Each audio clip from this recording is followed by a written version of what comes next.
Good evening, race fans, and welcome back to the CIL, the Collegiate iRacing League, for tonight's GT3 Challenge at Sebring. And you can see it in the background there on your screen. We are under the lights here at Sebring, 8 p.m. in sim, 8 p.m. in real life, so it should be a good one here tonight. Joining me up in the booth, as always, Josh Crane. A couple new names you'll hear over the course of the night. But Josh, let's turn it over to you first. Welcome back in the booth, and I do love a good night race. What about you? Yes, it is always fun to see these drivers and what they do. It's a little bit different to race at night. Obviously, visibility is down. There's a little bit of lights on the front stretch that you can see and carefully placed in some corners, but not a ton overall.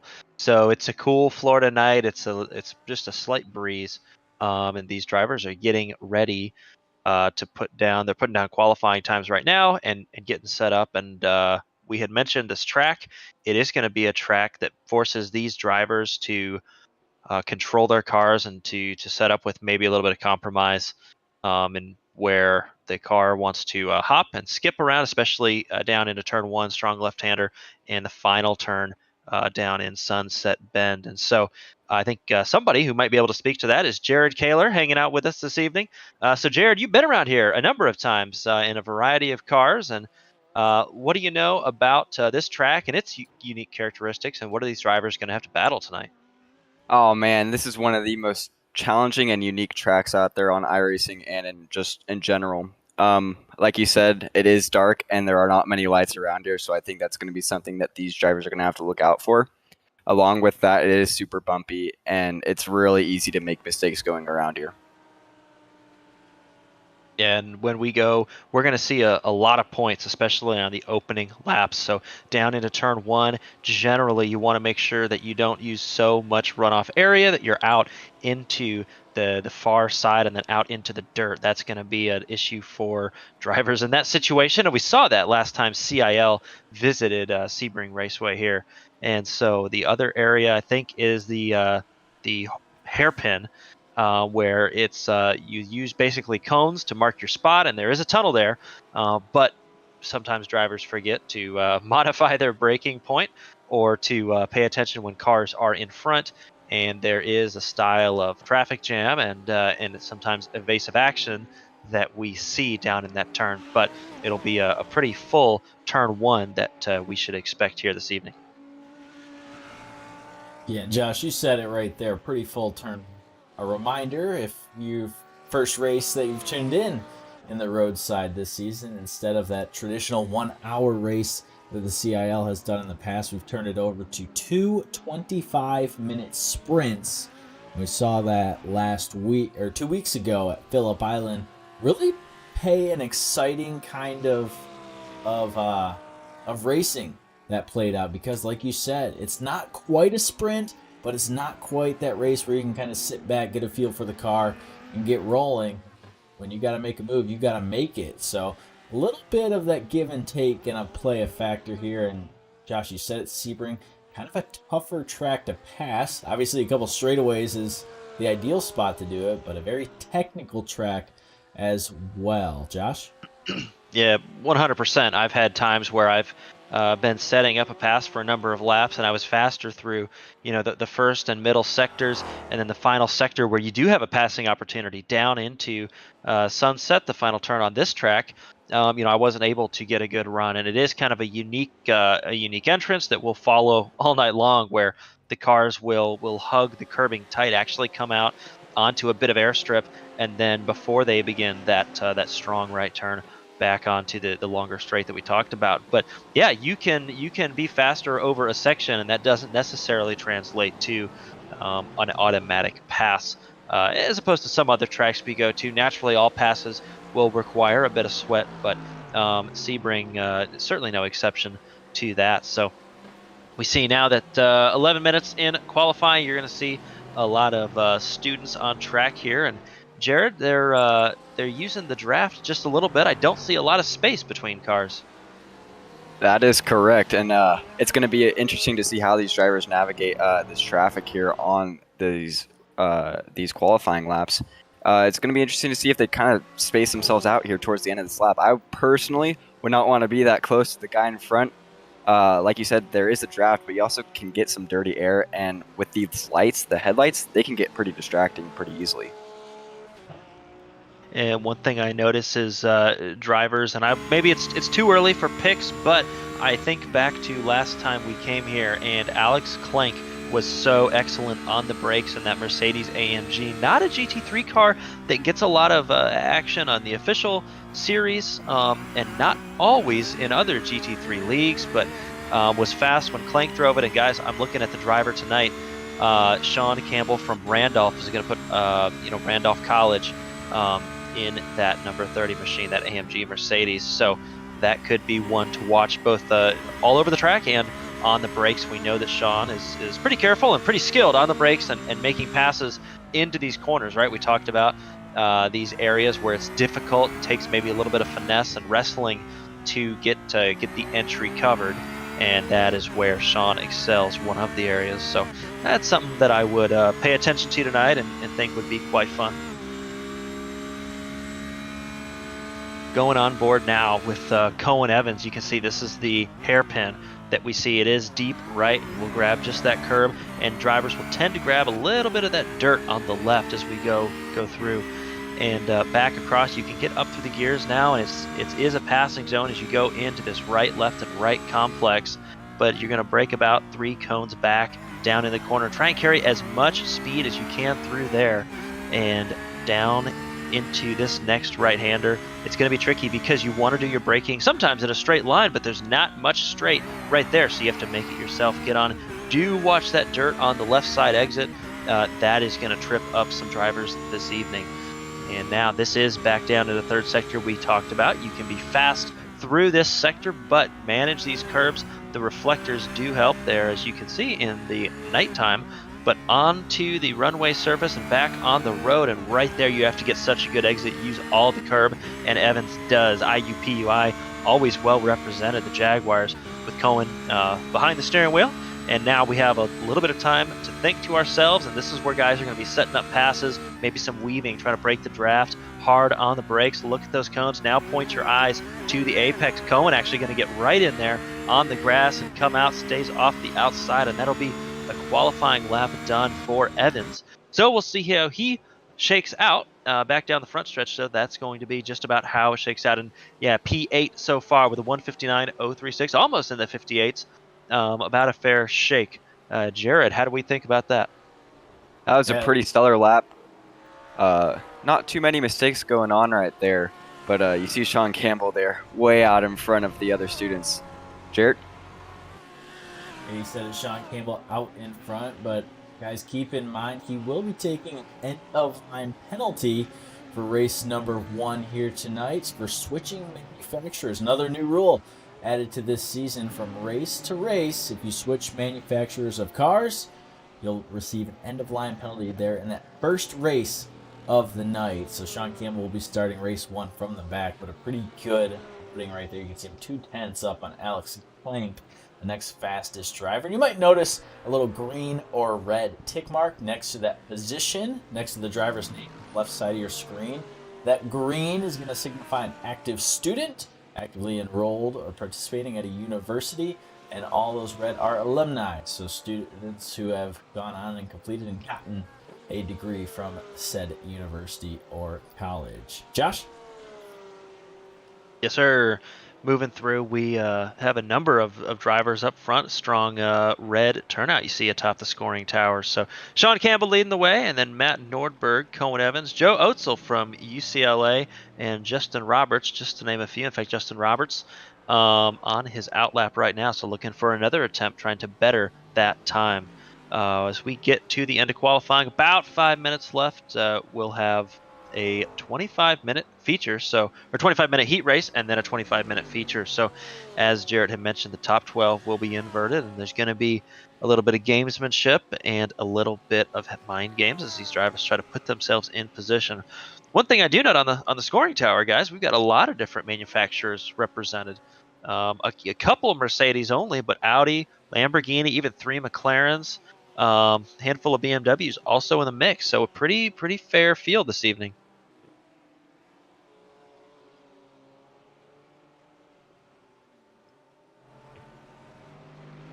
And I do want to mention, it's quite interesting to me, Jared, is the amount of alumni there in the top five. And you mentioned it, that spacing between the students, or I guess lack thereof, there as these guys came out onto their qualifying. It is group qualifying, so everyone out on the track at the same time and maybe not able to navigate into that open air. How does what's your strategy when you start thinking about that group qualifying there, Jared?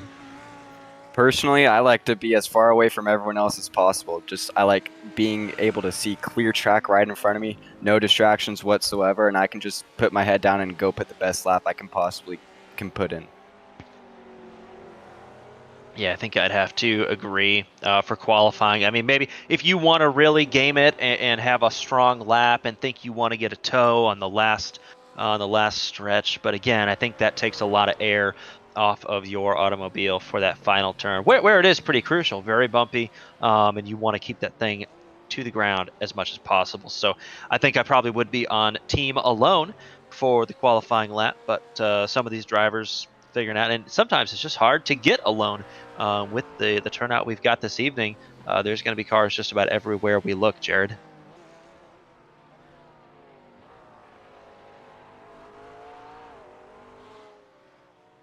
Yeah, it looks like about 31 drivers going to take the green flag here tonight. So, like you mentioned, really good turnout. It's going to be pretty cramped there in the first couple of laps with Sebring, one of the bigger tracks that we're going to visit here. In 2 weeks' time, we're going to go to Detroit.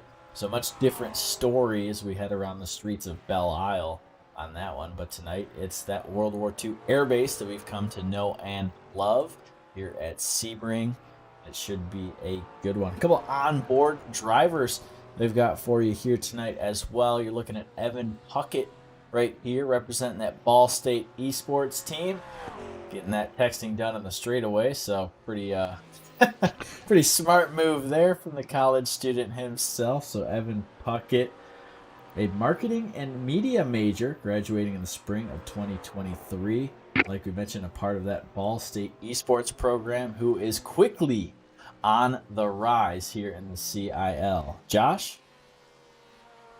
Yeah, that's correct. Really strong output from Ball State and Evan Puckett last time. A lot of time in the lead, mixing it up with Jamie Lawrence as they competed for the lead in Heat 2 there, and really strong performance in the McLaren. Not always a popular car, but Evan Puckett in the McLaren and teammate 2 spots up, Juan Pantoja, actually 38 thousandths just off the car in front of him. So knocking on the top 20, no small feat for the Ball State University crowd. And you mentioned it, Jared, they are picking up speed fast with some fans in chat as well. So always exciting to see the interaction. And there's groups, there's people, there's programs behind these students, and everybody wants those guys to be in victory lane at the end or atop the podium, depending on your racing venue. So it's always exciting to see it, and you saw Ricky right there getting locked in and prepared. So moving forward, we are as you see the checkers on your scoring tower. 20 minutes complete in qualifying. Sean Campbell going to be your pole sitter. And as we get gridded up, gentlemen, we'll do the quick selection. What are our estimations for this race? Well, I tell you, Josh, it's hard to pick against Sean Campbell, but I think I'm going to do the unpopular thing and do exactly that. Nicholas Daly is going to have quite a race for that UTA team here tonight. He's had a couple just bad luck moments, and I think he really pulls it together here at Sebring. Michael?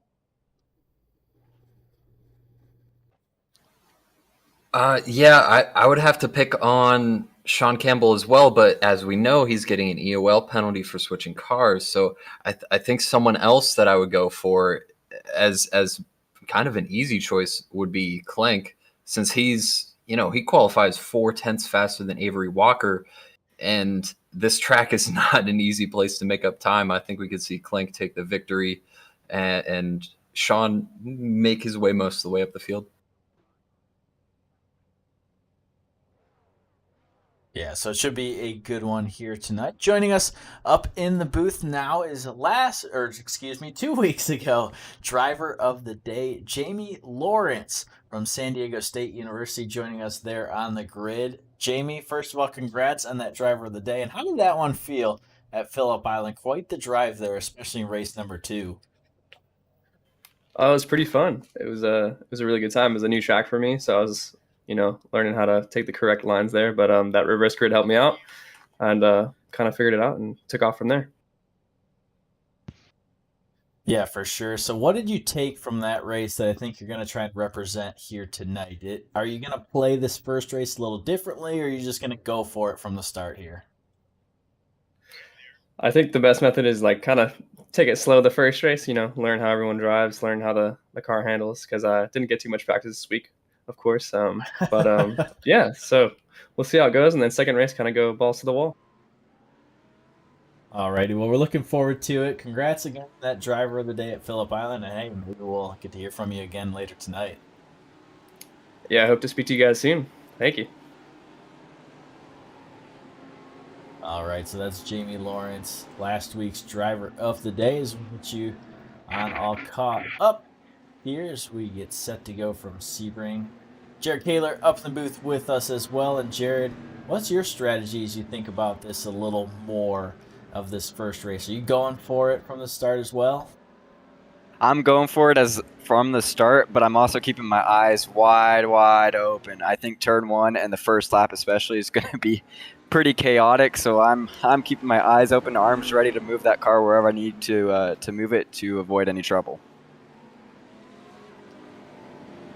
Yeah, no doubt about that. You're going to see Alexander Clank up there take the lead. We remember Sean Campbell had gotten that pole position in qualifying, but like Michael said, that EOL sends him all the way to the back of the pack.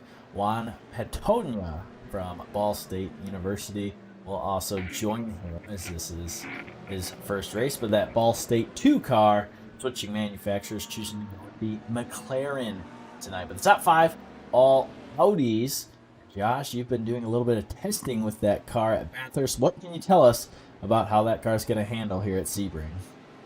Well, quickly testing and brought it here. The Audi is the more nimble and has the reputation to be the dangerous one in the group, but I think that these drivers have decided they're going to bring it here and that this track is not quite tough enough, and it is going to be again, easy to point and easy to keep that minimum speed up through the apex, through these corners. And I think that's what we're seeing is these talented drivers in the front have decided this is their tool of choice to get the job done tonight, a balanced machine. A little bit more so, maybe a little bit more wild than the Lamborghini. Maybe ironic to say that, but certainly a good choice for these guys. And I think that it is going to be something that we see up front. I think that the Audis on top of the scoring pylon are something that we're going to see throughout the night. Yeah, I could not agree more. So let's take one quick look down your grid as the field heads through the final few corners. Like we said, Sean Campbell's up on that pole. Got that EOL, so we'll see him a little bit. Field heading towards Sunset Bend, so we're going to run through this very quickly. But a couple names to note. Jeffrey Oetzel from UCLA, back there in 14th. Just behind Cohen Evans. I would expect those two to make their way up through the field before the night is said and done. So the field going to take this turn on Sunset Bend, and we're going to get set to go here.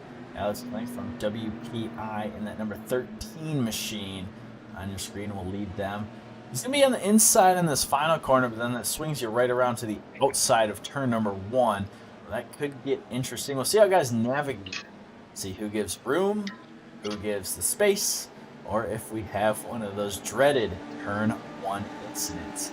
Pace car going to pull off here and lead us to the start of round number 2 here tonight at Sebring. And the field is off. Green flag in the air, and we are racing here at Sebring. A great jump by Alexander Clank. He's going to clear by 2, maybe 3 car lengths. Nick Daly tucks in right there in 3rd, and a big gaggle of cars back behind. Josh?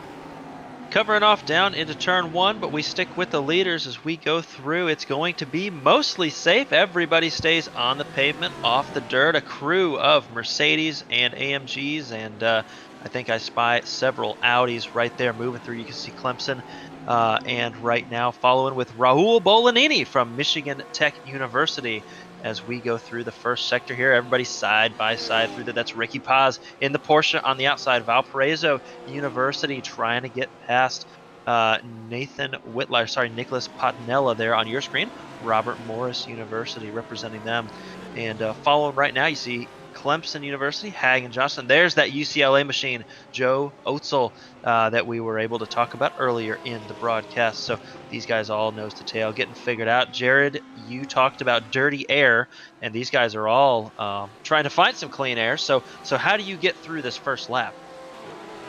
Oh man, you're just trying to stay out of the guy in front of you. I did hear a lot of contact there on the start and then through turn 1 and turn 2 and turn 3. But you're kind of just braking a little bit earlier, a little bit safe, a little bit more cautiously than you normally would, just to make sure that you're not going to rear end the guy in front of you and get yourself into trouble early on here. See a couple of Porsches right there. You can see San Diego State out your windshield. In fact, riding on board now with Matthew Nordberg. We're looking back at the Audi of Michigan Tech University, who darts to the other side, perhaps alongside right now. I think the Wolfpack has a slowdown. Matt Nordberg, NC State is going to have a little bit of a slowdown. I think he grabbed that corner. Very easy to do as you come on to this long straight. He's given it back and now back in line. And that's going to be, let's see, he'll be looking for that invert later on tonight to put that Audi up front.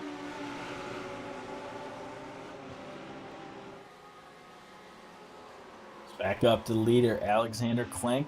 Pulled away to about a 1 second gap. You see that on the left side of your screen. You'll notice the purple lap times, meaning the fastest lap of the race, and the green meaning a personal best. So Alexander Klenk able to pull away and start to run away here. But look, it's my pick to win. Nick Daly back there in second as he jumps the curb out onto the dirt. You can do that in that corner, but gotta be careful. These GT3 cars do have traction control, so if you are going to do it in dirt, do it in the GT3s.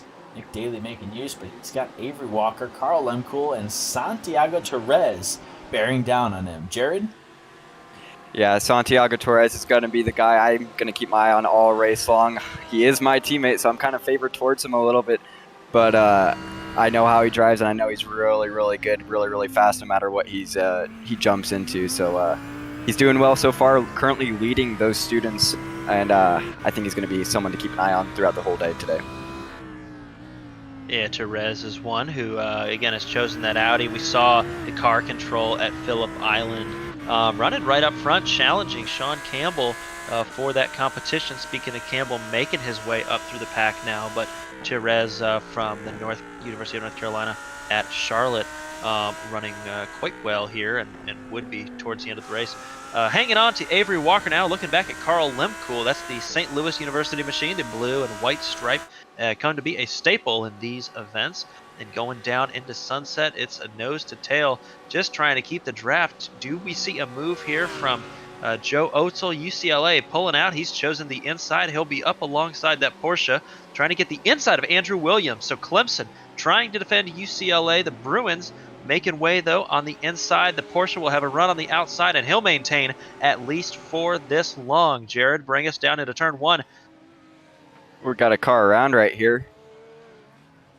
Looks like Avery Walker in the 079 machine took it for a little spin. So we take a look here on our replay. It's coming down, and looks like the car just gets a little bit off, settled over the bumps right there. He's able to keep it out of the barriers, able to get it out of traffic right there really nicely, and able to keep on going. Yeah, I think that was step 1, was able to keep it off of everything, and then step 2 was able to keep it off the other cars, and that's something that we'd seen from the Audi. That was not, that was just wasn't as stable through there, and just stepped out, just lost it. Avery Walker represents the University of Virginia, and we've seen that he is very, very quick, as we're on board with Therese now.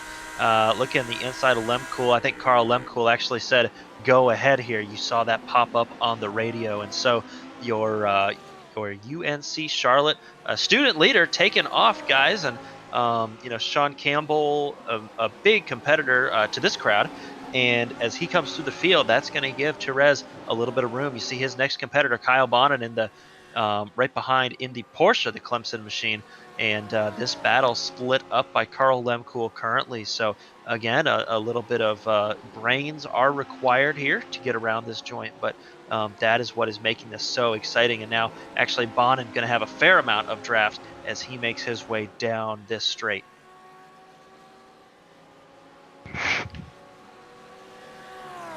And guys, I just want to butt in here. About a lap ago, we had the car number 22, Austin DeLong, come out of pit lane, and it looks like he got a drive-through penalty for this incident you're seeing on the screen here. Just got a little bit too much of a car. There was a little bit of net code there and caused a big drama in turn 2, lap 1.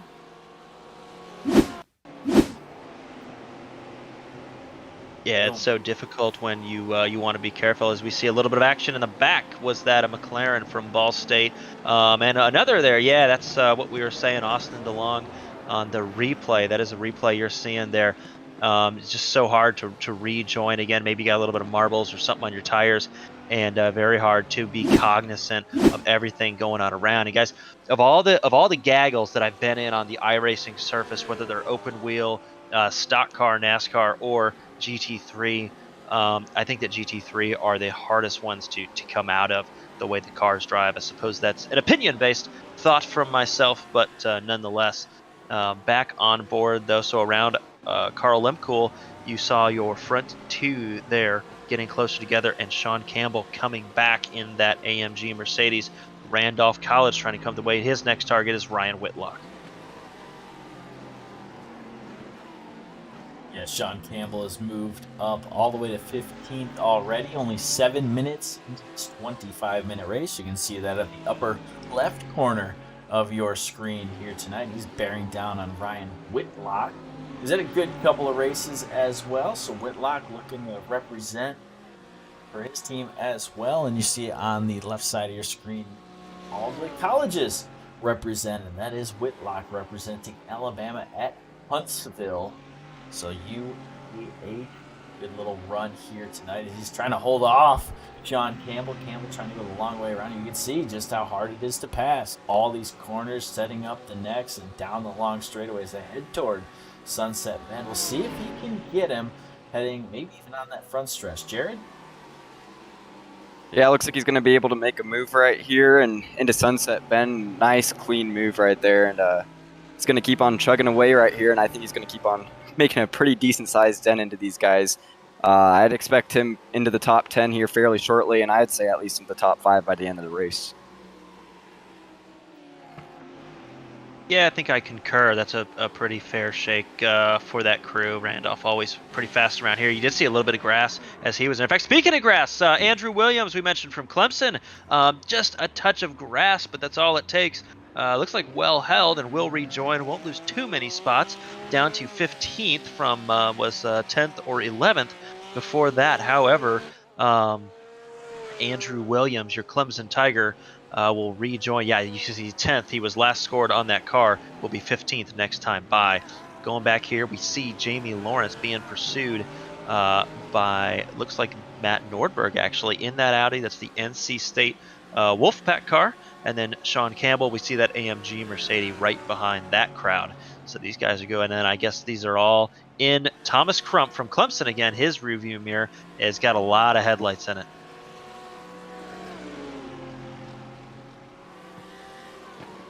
Yeah, Jared, you kind of mentioned it.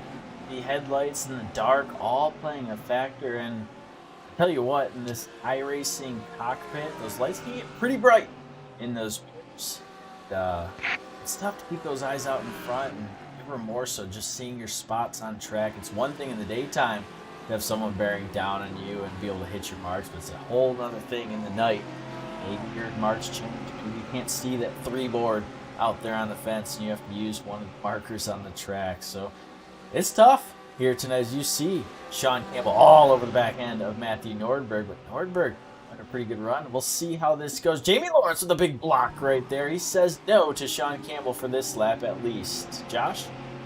Yeah, Jamie Lawrence, that could be 50%, his line. Maybe it was preservation. If we can speak with him at some point later, that'll be a good question, because sometimes you do that just to go down and you because what could happen is Sean, we know, has a little bit of aggression and wants to get back up front. And his situation, he could say, maybe I can take 2 cars at once. You see Jamie saying, you know what, now we're going to defend. So maybe that move was a bit of defense, but right there, 2x2, Sean not giving up and back on the grass. So this corner goes to the Porsche. That's Jamie Lawrence, San Diego State University. But this is where we saw Alexander Klenk in Worcester so strong on the brakes down here. He's going to try just a little juke. He'll think better of it as he goes down. Yeah, not quite close enough. Both cars a little bit wide, and Matthew Nordberg has rejoined the chat. One of the things, if I'm Jamie Lawrence right here, I would not be protecting and blocking as hard as he is. He is in the middle of a big student sandwich as Sean Campbell's going down the inside of him right here. Jamie Lawrence probably should be keeping his eyes and mind a little bit open. You know, these, in terms of the big schemes with the alumni points, these aren't really positions that really matter too much for him. Well, that is correct, and I think Jamie, being the racer, always wants to have some fun. But yeah, I think that probably is the fair play. Jared is correct, and so your running order will be that AMG Mercedes to the front of that group. We catch back up with Joe Otzel there in the Bruin Lamborghini, and he's got his eyes. In fact, he's got a great draft right now on Clemson's Hagen Johnson. We know that AMG has the horsepower, and will he have enough draft? In fact, a little bit of defense there you see from the Mercedes, so not sure if Joey will peek out. He will peek out, but defended down to the wall, and he'll try and swing it a little bit wide, but I'm not sure if he'll have the drive off the corner. Mercedes certainly had a wider line, and he'll try and come back and choose a route. Will it be inside or outside?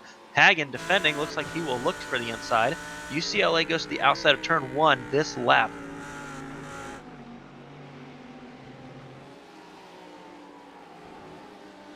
Very fair play from these guys as they go down heavy, braking that AMG. UCLA giving a lot of room. Yeah, we got to make sure we trust our competitors, and just a little bit too much given. I don't know if you go in tight and miscalculate, maybe both cars are in the dirt, but he knows he's got another opportunity as he comes down into this hairpin right here under the Mobile One Bridge. UCLA, great shot looking back at it. A little bit far back. Will he go for the lunge? He does, and Mercedes will not quite make the apex. I'm not sure if UCLA meant to put the nose there or not, but back in, and Jared, back down to you where you said there's a new complex coming up, and actually UCLA now with some company from Sean Campbell behind. Yeah, Sean Campbell's just trying to weave his way around these guys, just trying to find any hole that he can really find through them. He's got 2 more cars left here, and then he's going to be able to lead this train and I think pull away from them. But I've been looking at the top of the timing sheets right here, and it looks like Alexander Klenk and Nick Daly are getting a little bit close. Only 6/10 are separating them. So I think there could be a battle brewing right there. That's correct as well. As we see the top of the timing pylon, that number is dropping. Randolph here, we know this is where the Mercedes engine is going to come, and I would say that the Lamborghini will probably in defense mode here as we go down this long. In fact, Jamie Lawrence now in tow. A little bit of a train right here, guys, as will Sean Campbell make the lunge? Randolph, we know they like to do that. He's getting closer. I sense it coming, but will UCLA pull out first? Yeah, he will, and Sean knew that was coming, but maybe baited UCLA into a line that was not their own, and can he set it up for turn 1 is going to be the question. Yeah, I think Sean's you nailed it right there, Josh, is setting it up, and here comes Sean Campbell down to the inside. He's going to sneak inside the UCLA machine. They'll go door-to-door in turn 1. Campbell, another really good move right here as he's going to be battled back by Otzel. I thought he had the position for a second. Otzel hangs it out on the outside, but he will eventually have to cede that position to Sean Campbell, jumping up to 9th now. Jared? Yeah, I mean, I was looking there in turn 1. It looked like Hagen Johnson was blocking a little bit, but Sean, he's got his eyes wide open. He's got the mouth prowling. He's going to get ready to pounce on Hagen Johnson as we take a look back here at our leaders. Looks like Nicholas Daly is closing the gap. It's down to around 8/10 right now. It's opening up. It's kind of a little bit, maybe playing a little bit of cat and mouse a little bit right here. Yeah, that's a very good point. Both these guys, and with the first heat race, these drivers know that not too much, as we actually see UCLA around. So Joe Otzel, that we had just been speaking and had a really strong run up there in the thick, was just in the wrong spot. Let's see if we can see what happened down into the hairpin. UCLA going in, maybe some contact there. I think Hagen Johnson maybe a bit wide. We will need another shot to confirm, but in any event, UCLA around right there. And yeah, did he get a door?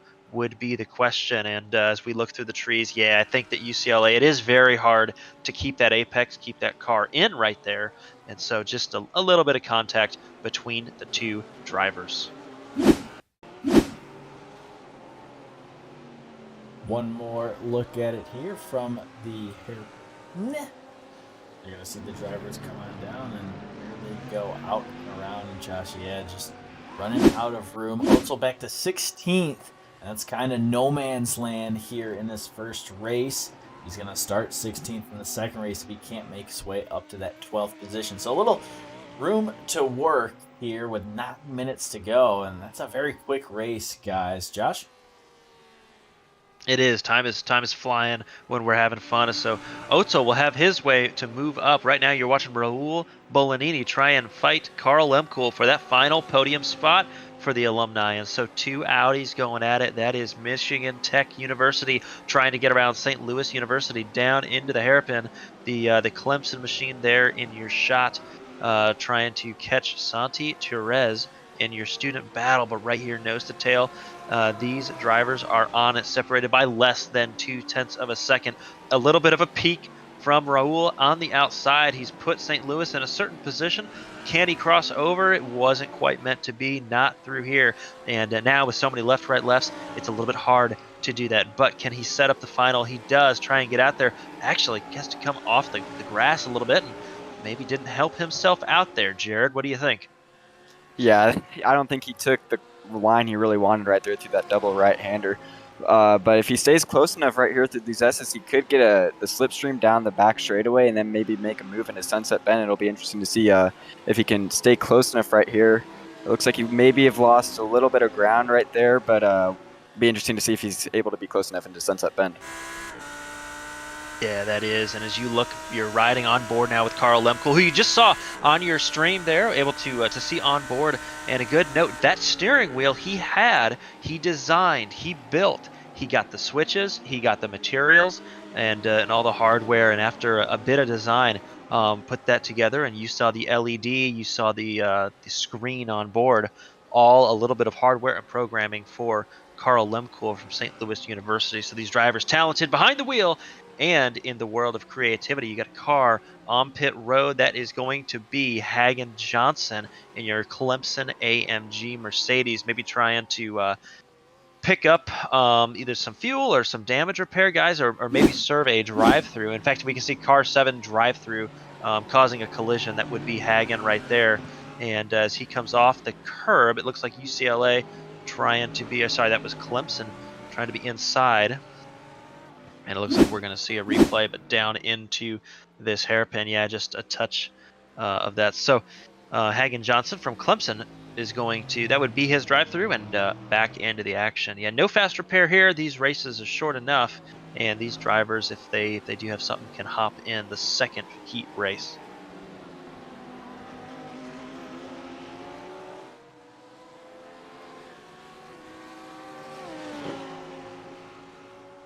So we continue right now to follow along. You're going to see Cohen Evans trying to stay ahead of Sean Campbell. Brake rotors glowing red on that Porsche. And Carl Lemkool again, Raul Bolanini just there in your shot. Those two have settled out for a moment, but certainly not done.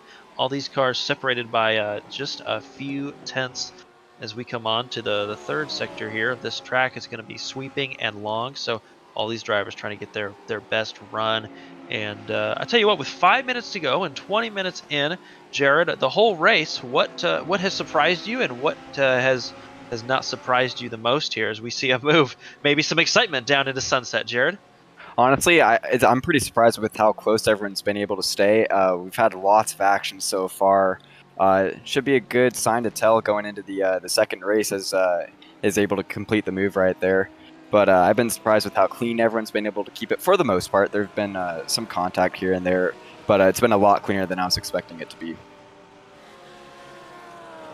Yeah, that is at a track as bumpy and as technical as this. We've heard that drivers sometimes feel like there is a workout. You know, you're bouncing around and your steering wheel's kicking you and your pedals are kicking you.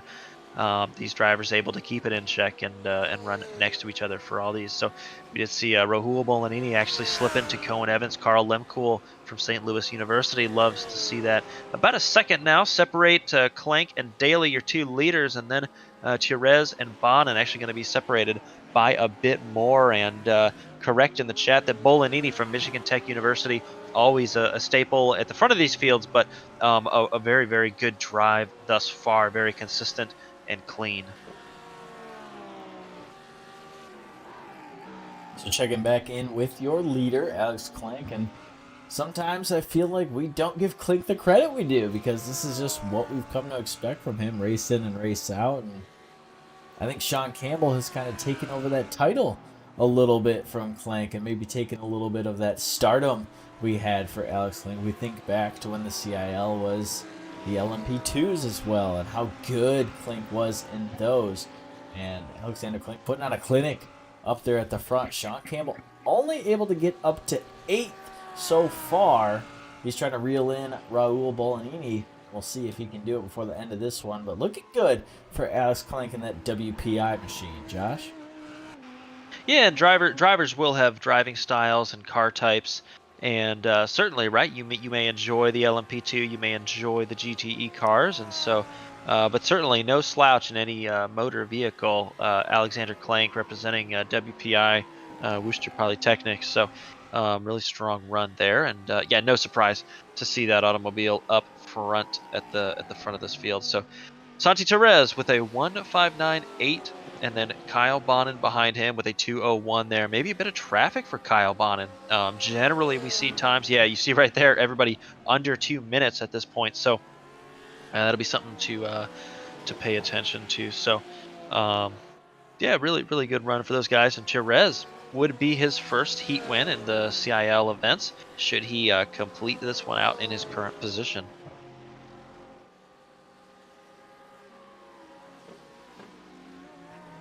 I do think we are getting down into that crunch time where you're thinking of, all right, I got to start making these moves here with just a little over 2 minutes left. You're thinking about, all right, do I want to pass this guy, or do I kind of want to stay behind him a little bit? Maybe get a little bit of a gain on that invert if you're inside that top 12. Yeah, the invert is just what I was thinking about, where you may not want to be up at the front there. You're battling for first, second, third, and that means you're battling for 12th, 11th, and 10th when we invert. But there are points awarded for the race, and so these drivers are going to pursue those. Especially these drivers, right? If you've got the speed to drive yourself up to the front, chances are you have the speed to do it again in the second race. So that's why we see a lot of good racing down to the end here. As you see Kyle Bonin, Clemson leading IUPUI, Randolph College there entering your shot. You can see grabbing a lot of the curb in that Mercedes, but right now we see that Carl Lemkool has a mirror full of headlights. Clemson, IUPUI, and Randolph about evenly split going down to the corner. And actually, I think Carl has decided he's gonna use some communication and say, you know what, not this time by. I'm gonna try and defend. So, as we talked about, your attitude, your car attitude, being able to explain where you'd like to be passed and where you'd not like to be passed.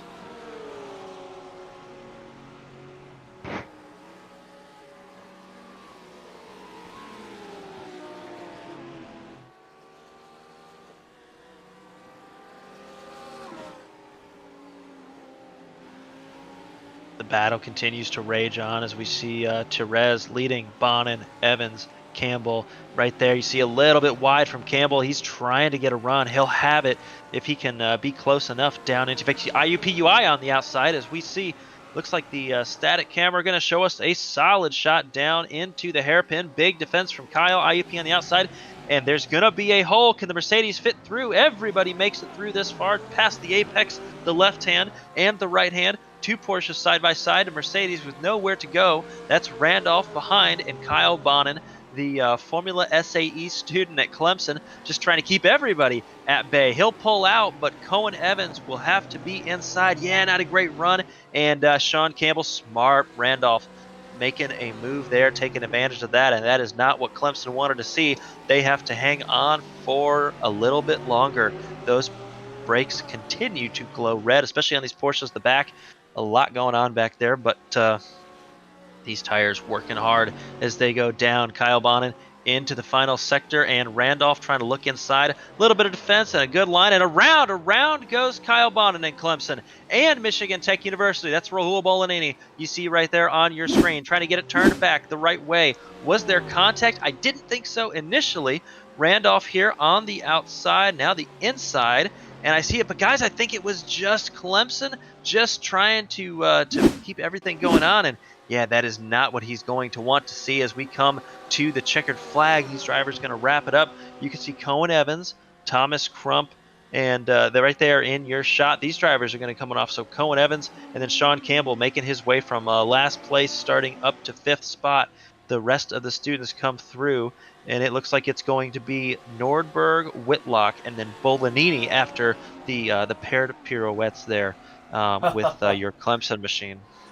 Guys, I don't know if you caught that at that. It might have been a little brake check by Nordberg to finish right behind Whitlock and get just another position when that invert comes. Cheeky right there, but it's smart racecraft if you want to get a few more spots there for the second race. The rest of the field finishing on up. George Nimmer in the CIL debut comes across the line, and Athena Leclerc had a tough little run for St. Clair College. She finishes in 20th here in this first one. A couple more drivers coming across the line here. Brett Bennett across the line here in a moment. Coming around Sunset Bend, pretty wide right there, but he'll get that Baylor machine hooked on up and brought back to the start-finish line here at Sebring. Right behind him, Cody Faden, Austin Knight, and Austin DeLong, all wrapping it on up here from Sebring. And once they finish, we'll have 5 minutes to kind of cool down and think about what just happened. Austin Knight, another driver with an onboard camera here tonight. You see him on your screen there as he crosses that start-finish line of his CIL debut for that UTSA team, the Road Runners. Really good right there. That white back end of that McLaren looking pretty sharp. We'll see if we see him make his way up toward the front later this one. Josh?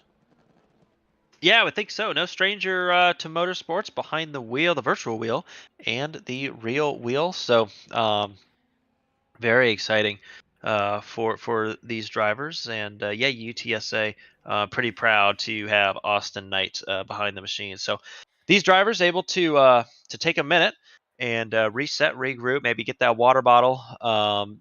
Drivers can adjust their setups at this point if they need to, and so on. So it's going to be preparation for the next outing. So quick look at the finishing order from this first heat. Alex Klink takes it. And we say heat, but points are equally distributed behind this first race and second race. iRacing simply naming them heat and feature, but really it's a 2-race night here tonight. And race 1 is going to be won by Alexander Klink. Nicholas Daly in second, Santi Perez in third, Carl Lempel fourth, and Sean Campbell rounding out your top 5. And as we say that, we're going to bring Alex Klink into the booth with us to talk about that first race and a 1.5 second margin of victory for Mr. Klink, and no stranger to the front. We mentioned how familiar it feels to call your name up at the front. Walk us through how Sebring's running here tonight.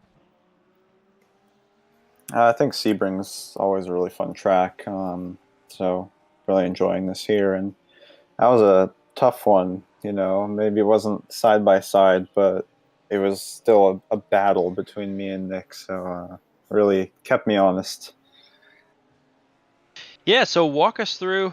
We recalled last time, you were pretty powerful under braking at the last CIL Sebring race, which was at night. And then as well, that was in the Mercedes with the engine in the front. Now in the Audi with the engine in the back, were you pushing to stay ahead of Nick Daly. The gap was pretty constant, short there for a little bit, but how much did you have to push, and how much of that race was relaxed for you?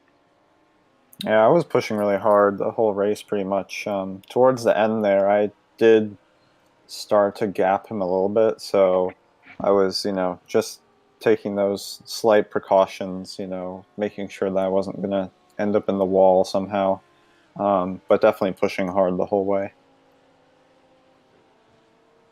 Yeah, so as we think about the second race, you're going to drop to 12th before you get set to go here. Do you have any strategy now that you've seen how the guys are racing here in the second race?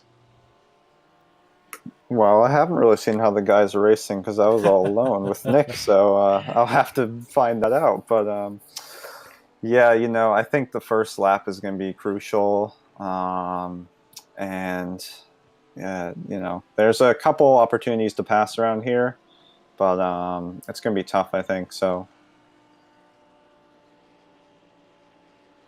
All right, well, we're going to enjoy it from up here in the booth. Alex, always great talking to you, and good luck here in the second one. Thanks, guys.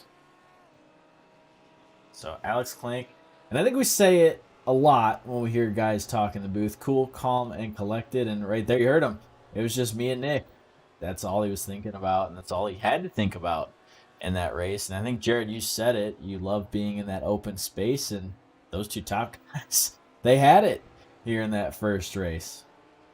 Yeah, he definitely did, but his mindset's going to have to change here with this invert. He's going to have 11 cars now in front of him instead of that clean air. So it's going to be interesting to see if he's able to work his way up through the field and how quickly he's able to work his way up through the field. Yeah, I think that's accurate. And Clank, right, no stranger to being the surgeon, if you can tell by his demeanor there in that discussion, just picking his way through the cars. So certainly no stranger to making progress forward. And so I think we will have a pretty good treat on our hands coming up here. So the car's out on track for a 5-minute warm-up or cool down, if you so choose to call it that, in between races 1 and 2. So as we get set to go here in race number 2, Josh, I'll turn it over to you first.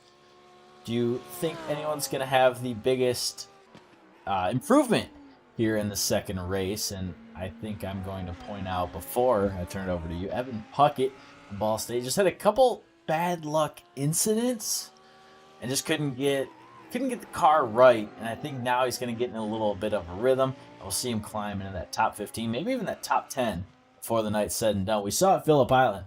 They definitely have the speed. It's just a matter of getting confident under the car, especially in that McLaren. Josh? Well, I think that's accurate. So to your point, right, we can go back to Phillip Island and talk about Ball State University. Evan Puckett, had the pace, but just once the invert came and he was out to be in front, had a good battle, was able to stretch his legs. And so, the drivers that we have kind of seen, right, we saw Raul Bolanini, Matt Nordberg, Ryan Whitlock, Kyle Bonin. These are the drivers that are going to be hard to pass up front that are going to benefit from the invert. And then obviously, I think, right, Sean Campbell makes a move. I think we will expect Clank and Nick Daly to work their way through the field, at least up to kind of the first four names that we just mentioned. And so, yeah, going back through the field, yeah, I think we see Evan Puckett with a strong run. I mean, I'll say, Ricky Paz, Nick Patinella both have had fair runs for their schools. And so that'll be something to pay attention to, and it'll be a little bit different flavor. I think is what we saw race 2 and race 1 is the same excitement, maybe with a few different names that we call out. And you see on the left side of your screen there just how this invert changes things up. Andrew Williams is going to be on pole, Rahul Bolanini in second, Matthew Nordberg third, Ryan Whitlock in fourth, Kyle Bond in fifth, Thomas Crump sixth, and seventh is Sean Campbell, eighth Cohen Evans, ninth Santi Perez, and Carl Lemkool rounding out the top 10 of this second race. And I think we heard it from Alex too. It's hard to pass here at Sebring. So it's going to be tough. Looks like Williams going to head to the back of the pack here. So that'll put Raul Bolanini at the point here for Michigan Tech. Him and Matthew Norberg going to make up that front row. But guys, let's think about, we're actually hearing Andrew Williams got an EOL for the last lap incident with the 007. It's Jamie Lawrence. So that's why you saw him drop and head to the back of the pack. But guys, I think this race is really fun to watch because now guys know the urgency, and these guys at the front really have a shot. They've got the guys behind them, because in racing we say it's one thing to catch the car, it's an entirely different thing to pass them. Jared? I'm going to be honestly keeping my eye on Joey Otzel from UCLA. He had that spin there, he got tapped, and it's really easy to get frazzled and kind of get lose your focus a little bit. And it's going to be interesting to see if he's able to regain that focus and see if he can make a charge back up through the field and gain some of the spots back that he lost. I think that's accurate, and that'll be one to watch. Really strong. So both Phillip Island and Sebring have been strong performances for that UCLA crew. UCLA, a growing force, first with Sean Valandia in the McLaren for the Bruins, and now the Lamborghini offering for those for that crew. So yeah, Joe Otzel getting the job done out here. And yeah, I think you mentioned Jared, just an unfortunate bit misstep there, but I think he's going to have it figured out here. As yeah, you can see right there on your screen coming through the inside, so he'll have a shot as we get ready to go green. So guys, very quickly as this field comes through the final couple corners, who are we picking to win here in race number 2? And I'll lead us off. I actually think I'm going to go with a pick, maybe not popular, but Cohen Evans. He's starting back there in 5th. We saw him do really well there towards the end of this race, and I think Cohen Evans comes away with a win here. Josh? Boy, I can't argue that call at all. I'll tell you what, I would like to put Matthew Nordberg and the Wolf Pack up there in position. I think that is going to be a crew that is going to be up on the podium at the end of this one. Yeah, Matthew had a great run last week in the Oval Series, so he's probably riding some of that momentum. But I'm going to go with Kyle Bonin. He had a strong performance there. He's starting 5th in this race, and I'm going to lock him in as my pick for a podium. Guys, I'm so sorry. The entire viewership is going to roll their eyes, but I got to pick Sean Campbell. The cars ahead of him are cars that he passed last race from the back. It's got to be him, guys. I'm sorry. I tell you what, everyone loves to hate the best player, right? We think back to the Patriots in the late 2000s. So we'll see if Sean Campbell can indeed make his way up through without maybe deflating a couple of footballs along the way. So Matthew Norberg going to lead us to the green flag here. Pace car going to take that hard right turn onto pit lane. Barney the flagman with the green flag in the air, and we are racing for race number 2, and you can see it already. Drivers spreading on out down the front straightaway, trying to jockey for position, and it looks like a whole mess going into turn 1. Josh? Boladini and Michigan Tech diving into turn 1, if a little bit prematurely. He'll actually slide out now, and maybe not a great position. A card is in the wall, and that is a Lamborghini there as we go through. That looks like the number 655 Max Bui from USC there. So Max Bui joining us for this one and has towed behind the wall. Back at the front, Kyle Bonin with a nice little second gap over Matthew Nordberg. So NC State, my pick, trying to make his hunt up to the front. Pulling out now, you can see, we see more. That is Michigan Tech. That's Raul Bolanini on the wrong end of some racing action, guys. And pulling out, yeah, that's Robert Morris University and Nick Ponella sliding by. So right here, yeah, I think he was out of shape, and very well done to keep it on that side of the track. Maybe a quiet art is staying out of the cars there. Very good 360 from him, but yeah, I think he just was maybe a little bit out of shape. And once you get out of shape, and Jared, maybe you can help me articulate, but once you're out of shape in these GT3 cars through some of these S's, these transitions, it's very hard to gather it back up while still keeping it on the track. Yeah, especially with how the traction control in these cars are kind of set up a little bit. Once you kind of get sideways, it can get pretty tricky to kind of correct it. I'm one of those guys that once I get in a power slide, I'm throttling it out of it. So that kind of technique isn't really too good in these types of race cars with this traction control setting. That's my experience as well. Just trying to put a little bit of that weight rearward as we give it a little bit of gas to prevent those slides. But down into the final turn, you see the Lamborghini there. Ryan Whitlock going to be on the outside. Looks like Santi Perez going to be in front here, and Sean Campbell going to be in the Mercedes. You see him right popping into your screen, and you can see there down the front stretch across the line. It's going to be IUPUI, Jarrett, that's your guy. I don't think it's a bad pick at all. The Silent Assassin running P5, putting down a 2:10 for his first lap. So all these guys on the opening laps there. Matt Nordberg with a pretty good performance there, and Carl Lemkool actually hanging out by himself in third. And you can see your scoring pylon as 7th and 8th just jumping around. Ricky Paz from Valparaiso Esports able to go through and keep that up. Doing a really good job there in 10th place. And there you see Ryan Whitlock. And Thomas Crump now in the Lamborghini you see for Clemson coming down into the hairpin. And he will look to the inside, but nothing doing back in line. That's the 98 machine. So Thomas Crump trying to kid around Avery Walker there in the Virginia Audi R8. I think Sean Campbell might be having some internet connections right here. It looks like he's jumping in and out. It's going to be interesting to see if that's an issue that's going to reoccur throughout the rest of this race. I know it's difficult with iRacing and the internet connection, but one of the favorites looks like having some internet issues. And we've seen that in real life. You can have mechanical and engine failures, and in this world, you can have internet and computer failures, and so on. So we're going to catch back up. You see right here, Matthew Nordberg just giving way to Carl Lemkool. So Carl Lemkool, guys, on a little bit of a tear, but I'll tell you who is flying right now. Kyle Bonin. We talked about some of these drivers like to find that clean air and not look back. And tell you what, Jared, you're looking pretty smart right now. Kyle Bonin for Clemson University. Showing no back and loving this right now as we go side by side into the final turn.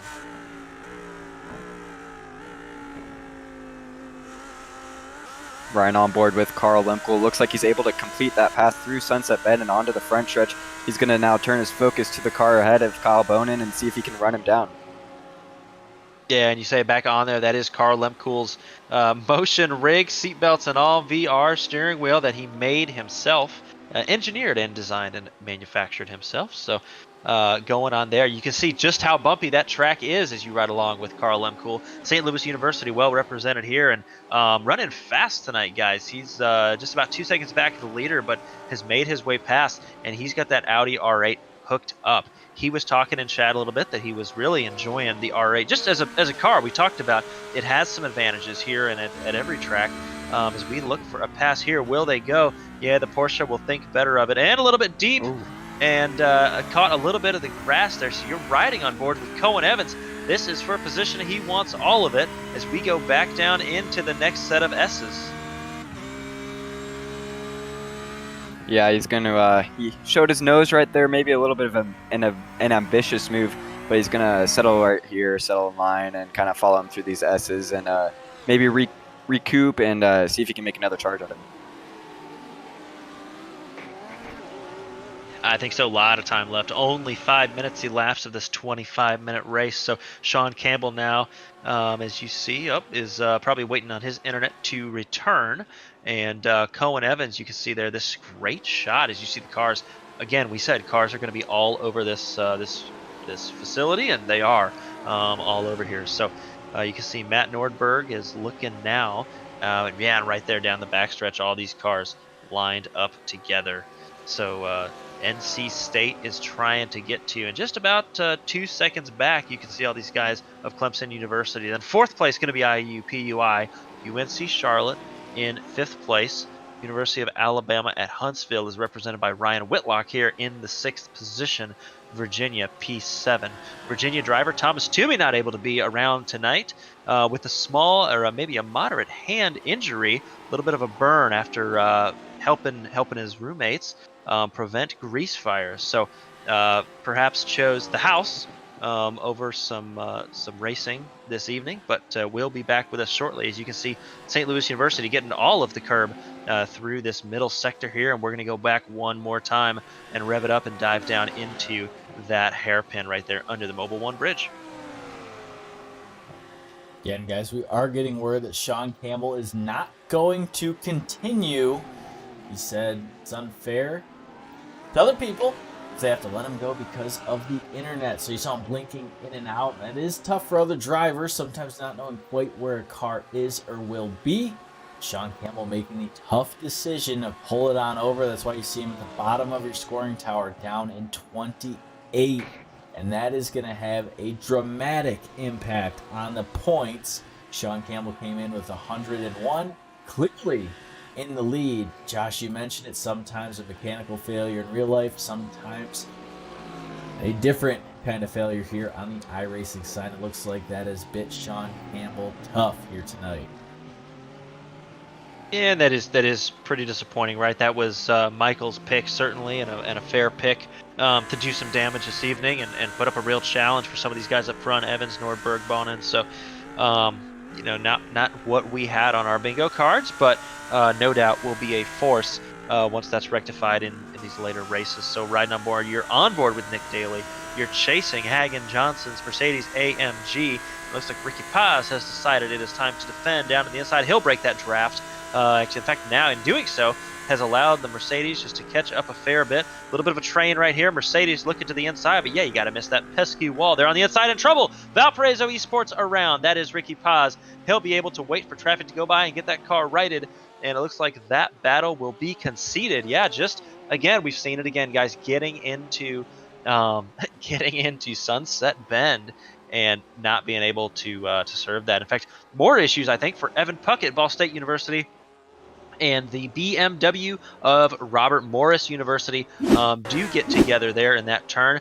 Yeah, trying to get around. It looks like Michigan Tech in the middle of this one, just trying to escape and maybe a little bit of help. Not sure if that's what they were looking for. I think they might have had some help from that Michigan Tech Audi, Jarrett. Yeah, we'll take another look at it from high up above here. And oh, yeah, tough right there as Michigan Tech wanted to go a little deeper than the car in front, sends them around. Both cars able to avoid the barrier, so they might be able to continue here tonight. But Josh, you mentioned it, no fast repair. Another change from last season because it's split into those two quick 25-minute races. The cars cannot come back down pit lane and get the cars tuned back up to that original racing state. So a tough break for those guys. They'll try to limp it around for another couple laps. But here comes Cohen Evans thinking about making a move on Matthew Nordberg right here, the NC State Wolfpack driver, having a really good couple of weeks. Matthew Nordberg, he joined us up in the booth a couple weeks ago and having a really good run here, holding on to third and looking very strong with it. So don't be surprised if we do see Nordberg maybe contend for the win. But Kyle Bonin up there for Clemson, having a very good run, and that Clean Air treating that Porsche very well. We'll see if anyone can close that gap. 2.2 seconds on the top left corner of your screen, so pay attention to that over the course of the next 15 minutes. But I tell you what, the guys behind got to work together, and Carl Lemke leading that train. Josh? Yeah, St. Louis University doing a great job just trying to get that clean air and put on a good run for that group. Virginia will be second, and then WPI is going to be third in that battle.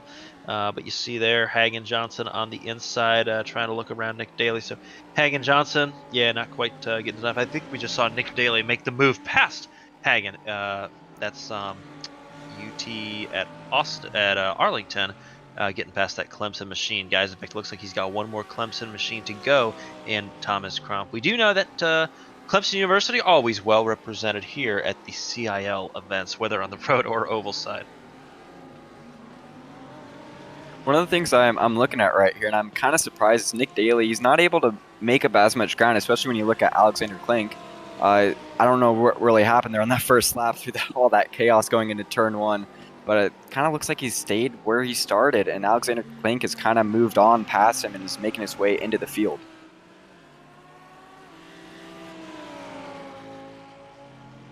Yeah, we had talked about with the invert and the reset of the race. You know, you have to get back in the zone and pick up your rhythm again, and some drivers can do that. better than others. So, and roles are switched around, and you may have some clean air if you're Kyle Bonin. So, yeah, certainly Clank moving up, and it'll be good to watch that gap, the Audi on Audi up to Walker, as that will be for the second podium spot. And so, actually, you see a couple of cars back there trying to make a move down the long front stretch. You're looking, I think, at Alexander Clank. As we go down into Sunset Bend on the inside, that's going to be some type of Mercedes there. And a great shot there, as you see, kind of. And there's Nick Daly from Texas at Arlington. Again, the fancy message there, well received across Clemson's teammates. And down into the corner, it's going to be Audi and Lamborghini, similar but different. And it's going to be Audi, pretty simply. I think Thomas Crump realized no need to battle for that one. He crossed him over right there. He's going to make a charge down here into turn 3. And he's going to, looks like, make that pass. So it's not really giving up too easy as we originally thought. I stand corrected, and it is a battle. These two, Clemson is going to be playing defense down here into the hairpin. And so can they hold on to it? He's going to choose about the middle line. Yeah, that Lamborghini has quite enough headlights on it. Down into the hairpin now. Heavy braking on the outside. It's going to be the Audi, and nothing doing really hard to make that move. Their stick from the outside, just given the way that turn is set up. And I got to be a little bit careful because player 3 is beginning to enter the chat, Jared. Yeah, Hagen Johnson's closing in. He sees these two battling. He's got the fishing pole out. He's just slowly but surely reeling them in, hoping maybe they can battle a little bit longer and he can get right into the thick of things. Yeah, that is true. And my pick, Matthew Nordberg, the Wolfpack driver, just had a bit of bad luck falling down the scoring tower. And a couple run-ins there, so not so good for the Wolfpack machine there. But Matthew Nordberg back in the hunt as it is. And you see right there, that's, yep, the 76 car, and just getting into the corner. Yeah, it looks like actually a little bit of a touch there, an accordion effect. So, yeah, I was able to keep it, but not before losing out to actually quite a sizable gaggle there, guys, as they go down into the next corner there. The final sector is where that was going into. But yeah, now it's... Yeah, that was pretty unfortunate for Matthew Nordberg. Like you said, he was doing really, really well, and just kind of got that accordion effect, and that kind of happened. So it looks like maybe whoever's behind him in the 55 got help from kind of pushed him into Matthew. So just kind of wrong place, wrong time, and not much Matthew could have done there. No, it is, but something I'll note as we see, drivers that have been here for a number of seasons develop, and I'll call, point Matthew Nordberg as a driver who has come in and really grown his racecraft and has chosen his points with which to be aggressive.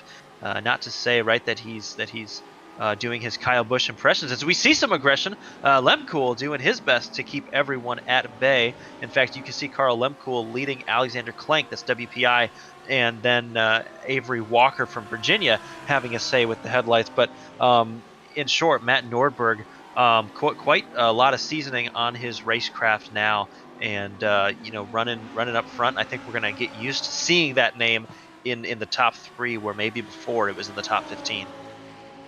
Yeah, for sure. I mean, I still go back to that great battle I had with him in the Oval Series at Texas. And his racecraft, I've raced with him for numerous seasons. It's just grown every single time I'm out on track with him. And not only his racecraft, but his pace has gotten faster every time I race with him.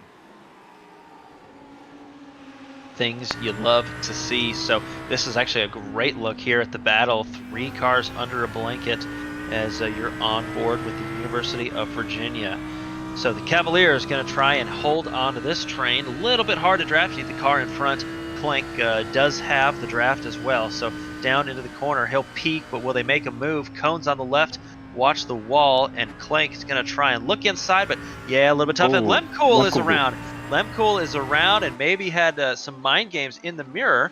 Actually, Ricky Paz also. So Carl Lemkool, St. Louis University around there, and maybe running a modified rear wing. I don't know if he backed into a fence. Looks like he did. It was straight right here and going around. Yeah, it's just so easy right there. You try and get the run, and he did. He just put it, just parked in the tires just a touch. So he will have a reduced downforce modifier for that wing, and We'll see what that means for the rest of his race. But really, really solid run, guys, for that St. Louis car, for Carl Lemkool, and a pretty unfortunate turn right there. Yeah, it just looked like he kind of got a little bit wide, maybe got unsettled by the bumps. But it's cool to see these alumni mixing up with these student drivers. They're kind of putting themselves right in the thick of things and kind of showing them, hey, just because I've graduated, I'm still just as quick as you guys. Well, just as quick, and maybe with the age and maturity, and that's what we like to see with the flavor of mentorship towards the students, both in the race events and also, in the Discord. We see setup tips flying around, driver tips. Those years of experience are priceless. As we see Audi in the grass, and that's going to looks like Therese may have been in the grass, and the Lamborghini now moves around. That's going to be, I want to say, Ryan Whitlock. As I look, could use some lights on the track, but yeah, you can see here in the Audi, that was you're on board with Ryan Whitlock there. So Ryan Whitlock getting around Santi Therese from UNC Charlotte. That would be your car taking the scenic route there, but it's all right. He's got the Audi Sport Quattro, famous from rallying, so employing a little bit of that here. Yeah, Whitlock did a great job avoiding Santiago Torres coming back onto the track. Can be a little bit unpredictable where that car is going to come back onto the track and how it's going to react to the pavement, and Whitlock did a great job avoiding him there and getting by him. He did, for sure, and he was able to go through, and he actually didn't dart back right to the other side. I don't think he knew where that Audi was going to be when it came back, so he placed himself, while he was closing, placed himself right behind that car, and then chose, where to make his move. So, again, we talk about using the mind for some of these drivers. So looking right now at Thomas Crump, Hagen Johnson behind. That's going to be a pair of Clemson drivers who are competing with Nicholas Daly, again from the University of Texas at Arlington. Yeah, it looks like Nicholas Daly's been able to clear these Clemson machines. It's going to be interesting to see if he's able to pull away from them. I don't think he has the pace in that car like he had in the first race. So I don't know if maybe he has a little bit of damage or just the setup. He made some setup changes and they didn't quite agree with what's going on. Do you see a move down here into the hairpin, it looks like, or is that that's turn 13? But didn't quite work out. He overshot it a bit and lost a couple spots because of it. Yeah, it was able to be crossed up, and I did spy a little bit of wrinkle on the left front fender there on the WPI machine. In fact, you see Avery Walker also making a play to get by, and so these drivers are going through, and as we come up on about 1 or 2 laps to go, these drivers are going to be making their final moves not long at all. In fact, I should say a little bit more, about 19 minutes elapsed, so 20 minutes elapsed of the 25-minute race here. These drivers trying to figure out just where they belong in spots. So Cohen Evans, guys, I'm not sure that Cohen Evans has much for the leader right now. He's got pace, but so does Kyle Bonin, Ryan Whitlock, and Santi Therese behind. Santi Therese, the closest to this group. You can see your gaps as Avery Walker explores the grass there. That could be an opportunity for WPI looking up the inside, and probably doesn't even need to make a move. Just going to drive right by here on the inside after seeing that car in the grass. Going to lose all your drive off. Yeah, it sure is going to lose that drive off when you dip that tire in the grass, but he's able to not spin the car out. I know we saw a couple cars dipping tires and losing control, but he did a great job keeping that car in control and only gave up 1 spot. Still 5 minutes left, enough time to get back at it and see if he can get that position back.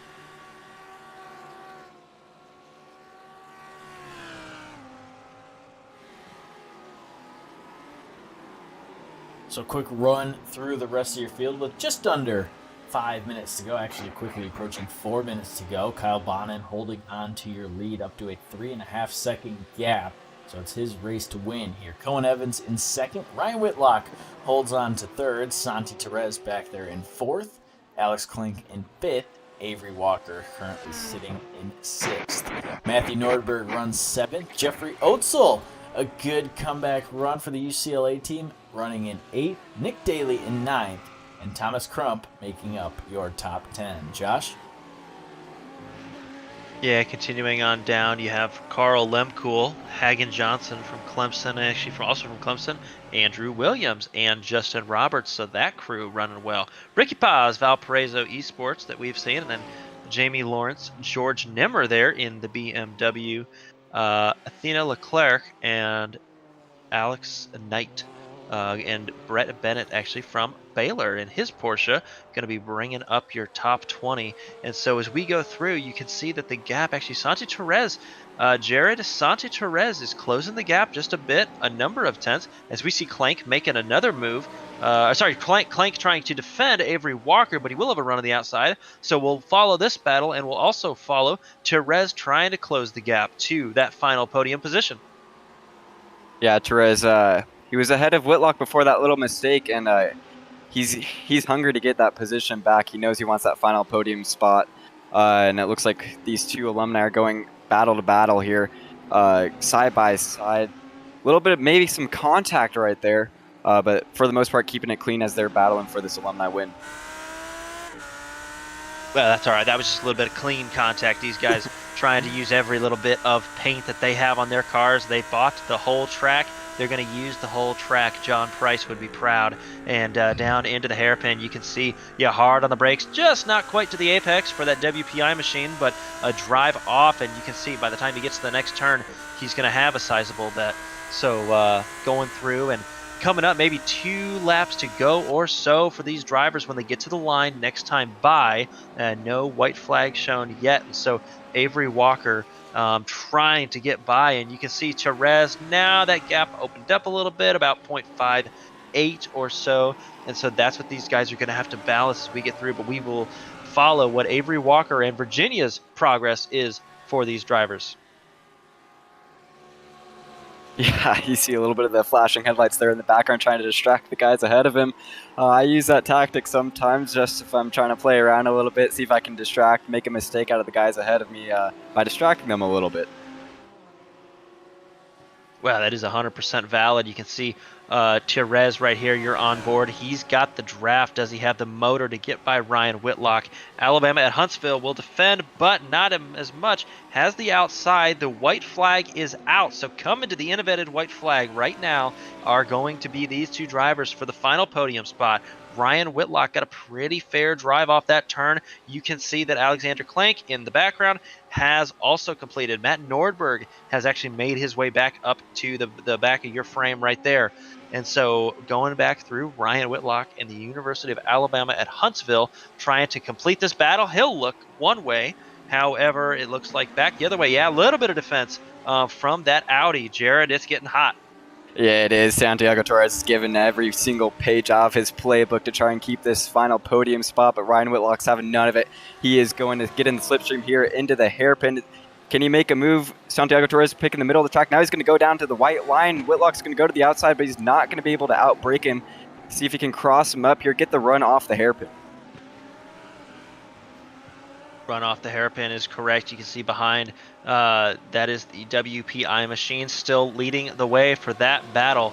Ryan Whitlock still trying. He's got a couple opportunities, guys. Nothing lost right now. It's a long way back. He's got about half a lap to keep this gap, and you can bet that his final run is going to be, he probably wants to be in this position when he gets to that straightaway. So he just needs to stay in draft right now. He's going to come through. They're going to enter the final sector now and go through and try and share, just stay close enough while he keeps enough air on the front of that Lamborghini, Jared.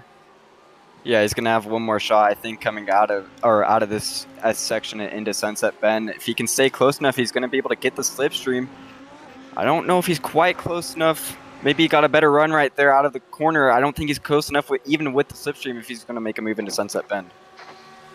I don't think so. I think that was a little bit far back, and you can see Avery Walker doing just about everything he can to make that happen. But it's going to be Kyle Bonin winning your InnoVetted checkered flag and winning this event at Sebring. Cohen Evans behind, Therese, UNC Charlotte, and then the University of Alabama at Huntsville will come across. WPI will be your alumni winner, followed quickly by Avery Walker, and the results come scrolling in. But the University of Clemson, Clemson University's Kyle Bonin will be your winner this evening.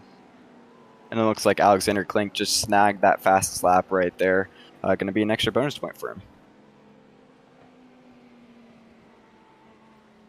Yeah, phenomenal run from these guys. As you can see, the gaps coming in. In fact, looks like Ricky Paz and George Nimmer still going at it as they come through the scoring tower. They'll come through Sunset Bend shortly, and these drivers' results will come in. But yeah, you can see the fireworks going off right there. Cars on their cool down lap now.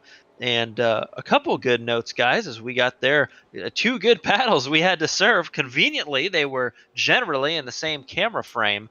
But I'll tell you what, guys, I'm going to point out two things. Kyle Bonin got to the front, we talked about, and never, ever looked back. And then we saw the battle there for the final podium position. Phenomenal from UNC Charlotte, able to keep that and defend. Some really phenomenal defense there in the final minute. Yeah, Kyle Bonin was my pick, and I'm glad he served that pick right, picking up the win here. And like you said, that was a phenomenal battle between those two, Ryan Whitlock and Santiago Torres.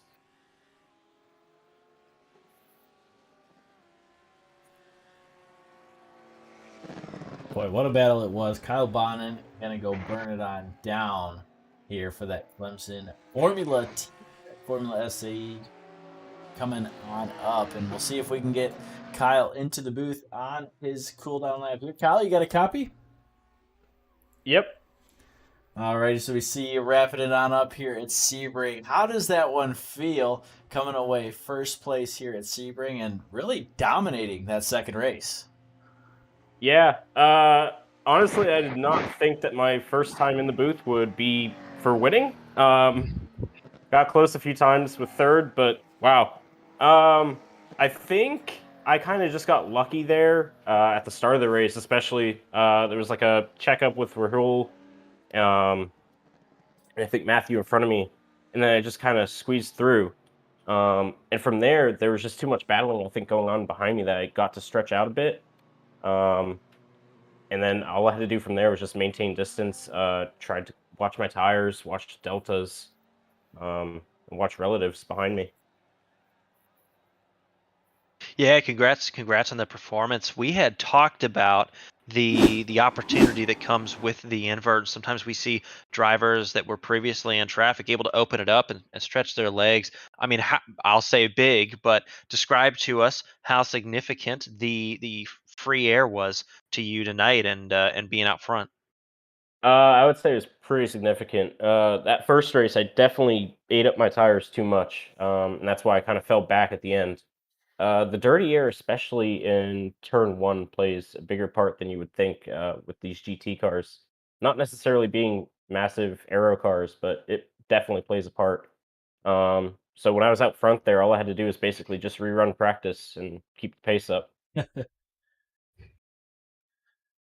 Well, you mentioned just run practice. What changes between running this track in the day and at the night time? Because it's a completely different beast at the night. Is that something you practiced all week long, or take us through that a little bit up here in the booth? Yeah. I just kind of mostly focused on only practicing at night for this. I've done Sebring, like we did the 12-hour Sebring here last year in the BMW, me and a team of other people. So I kind of knew a little bit about how to get around this track in a GT3 car. So preparing for this, all I had to do was just get used to the Porsche and prepare for the night race. And then when it comes to the night, I would say it's just mostly tires last a bit longer. You have a lot more grip, especially at this low of a track temp. They almost feel great right out of the pits as well.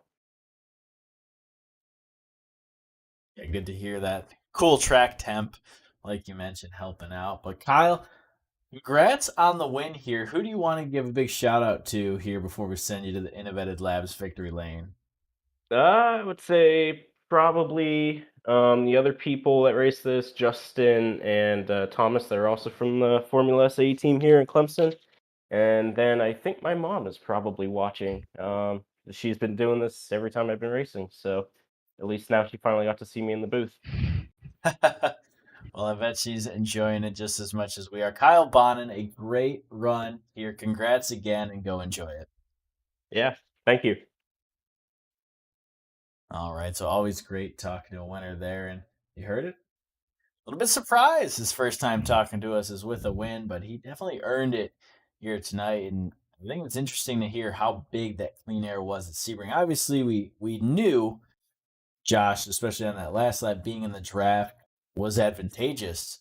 But I think turn one, that dirty air, interesting to think about. Maybe it's something we didn't think about at times over the course of the night. Josh? Yeah, 100%. I mean that does a couple things. Cars in front, take the air away, take visibility, right? Instead of seeing the apex, all you see is the rear bumper of the car ahead, and can't look so far up. So I think those are all points. I think Kyle was the beneficiary. He took advantage of his situation up front and got out, and certainly right turn one, sunset turn. Sebring is a track with a lot of those mid speed, especially in the second sector, a lot of those mid-speed corners that you do want the downforce for. That's why if you go back to qualifying, right? Jared Kaler was saying, I really have no desire to be behind anyone at all. So this is going to be a track that demands, everything that you can give the car, every advantage that you can give the car. We talked about that's part of its personality. So, congrats to Kyle, man. He's been a staple, and is a hard worker for that Clemson Tiger group. And this was a long time coming. I think he earned that one this evening. Yeah, no doubt about that right there. So up in the booth, our third place finisher here tonight, Santi Perez, teammates of another guy up in the booth, Jared Kaler. And Jared, I think you can take it on over, but great seeing the UNC Charlotte team clean it up, not only on the oval side, but the road side as well. And Santi, it wasn't easy. Talk about your battle in those final couple laps with Ryan Whitlock, because that was a lot of fun to watch up here in the booth. Yeah, that was it was a lot of fun driving too. Yeah, I couldn't almost can't believe it. I, I wasn't even expecting to finish the race personally, and to finish third is really I'm really happy with that.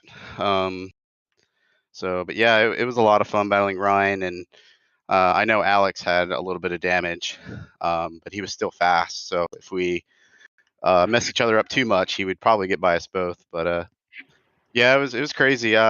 Halfway through that battle, my throttle pedal started sticking halfway, and I couldn't figure out why everybody started pulling me down the straights, and I figured out why. So I tried to manage that as best I could, but I figured it out and got the run back on Ryan. And he was telling me he was disappointed that he didn't get the podium, and I knew it was for a podium spot. That's why I went for it on the last corner there. But yeah, ton of fun. It was a blast. Yeah, man, this is Jared right here. You had to drive off the track right there, make it a little bit interesting for us. But what kind of goes through your mind when you make a mistake like that and you have to kind of regroup and you kind of lose some positions? What kind of goes through your mind? Yeah, just getting back into rhythm, and just getting this this form of racing is very rhythm based, and I mean, the sooner you can get back into rhythm, the better. And as soon as you start thinking about the mistake you made in the previous corner, you're going to start messing up, the next three corners because they're all kind of connected. So yeah, I just knew that once I went off there, I just had to regroup and not think about it and just keep my head down. But yeah, kind of playing on experience there for the oval side. I've done that plenty of times, but yeah.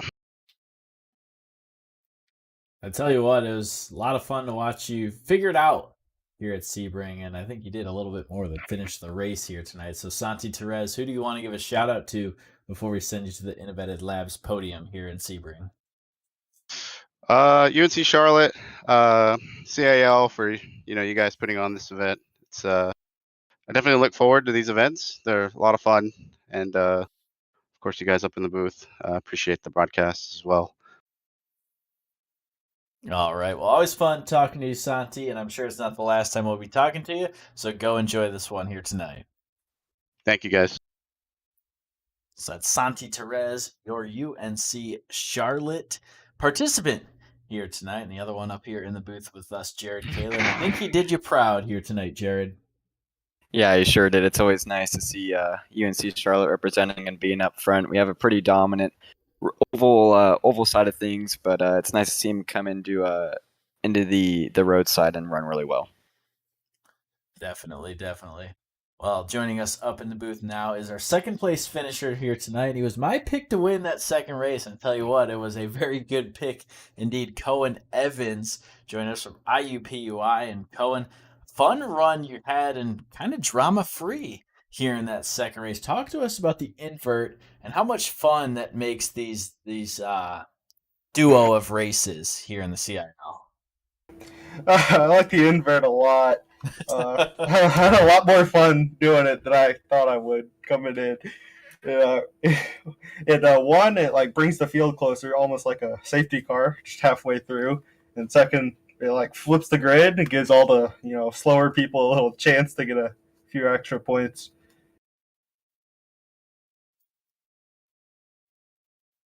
Yeah, and so congrats, Cohen, on the strong run. And you were Jarrett's pick to be quite successful this evening. So again, congrats and exciting to watch. But how did you prepare, and how did the Porsche serve you as the car? I mean, we looked out in qualifying and saw a ton of Audis. So how did you manage to get that Porsche so far up the field, and what assets does that car have that it brings to this track?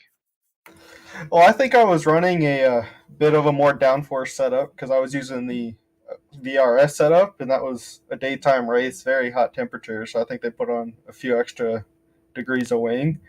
So I felt like I was just down on drag on the straights compared to the Audis anyway. So like every straight, the Audis just I felt like pulled so much more car length. It was pretty difficult there the first race, but second race I managed to do something and I don't know, not made the gap as big.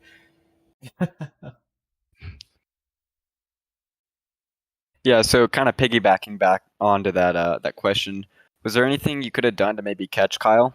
Kind of seemed like he was in the league of his own. Was there maybe a setup change that you could have done to maybe help your chances? I think he was too far ahead with too few laps to go. Only thing I would change is probably take a few degrees out of the wing. The car felt great overall, so I wouldn't want to mess with it too much more. All right. Well, is there before we sign you off, is there anyone you want to thank here? I'll thank my parents, my brother, all my friends for helping me out. I wouldn't be here without them. All right. Well, go enjoy this final step at the podium in third place. All right. Second place. We're gonna correct you there. We did it in a little reverse order, so we're gonna blame the production team for that one here tonight. But one final interview here tonight, and it's gonna be our alumni winner. Reminder: students and alumni running on the same track here tonight, so that's what makes these battles so much fun. Alex Clank, we talked to you after the first race, and surprise, we're gonna talk to you again. Take us through your mindset in the second race, trying to weave through that traffic that happens because of the invert. Yeah, I mean, it's pretty intense, especially it was a really tight field, and I didn't follow my advice that I was saying it's all about lap one. I sort of fumbled that up and got in a little incident. But yeah, there was. I was just looking at the telemetry. Actually, I got a tiny bit of front end damage, which was costing me probably around 0.2 of a second per lap just on the straights, and that made it. I mean, it's only 0.2, but it was such a big difference with just trying to draft people and trying to get beside them to make an overtake. So it was really intense. Yeah, well, congrats on your win. And I mean, as you go through, you mentioned it can be a little bit hectic, especially at the start of these, especially with an invert. Are you naturally calm, or how do you manage the mental side of things as you try and look in your mirror and down the track and to your left and right, to manage the traffic, and then keep the speed in the car, keep your apex speed, and is it a large multitasking job?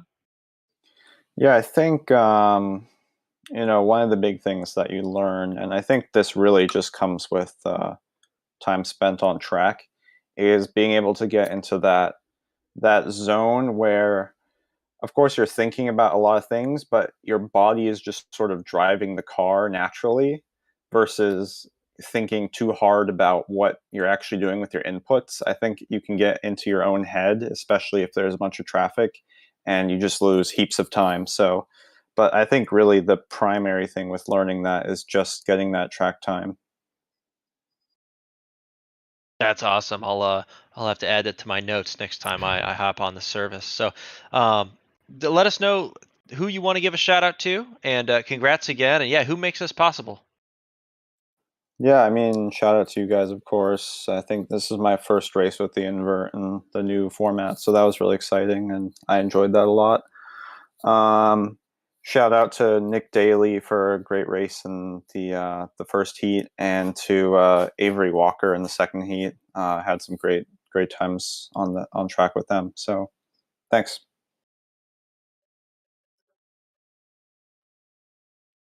All right, so that will do it from here at Sebring. Let's take a quick peek at your finishing order before we send you all on your way from race number 2 of the night. So once again, it says heat feature. It's really race 1 and race 2. So Kyle Bonin comes away for Clemson University, their first win with a field quite full of Clemson cars. It's finally fitting we see a Clemson driver take the win, and by 3.5 seconds, a pretty good margin of victory here tonight. Cohen Evans comes away in second for IUPUI. Santiago Perez for UNC Charlotte in third. In fourth is going to be Ryan Whitlock from Alabama at Huntsville. Good for Whitlock, too. He's quietly getting very good finishes here in the CIL. And I don't think we give him enough credit week in and week out.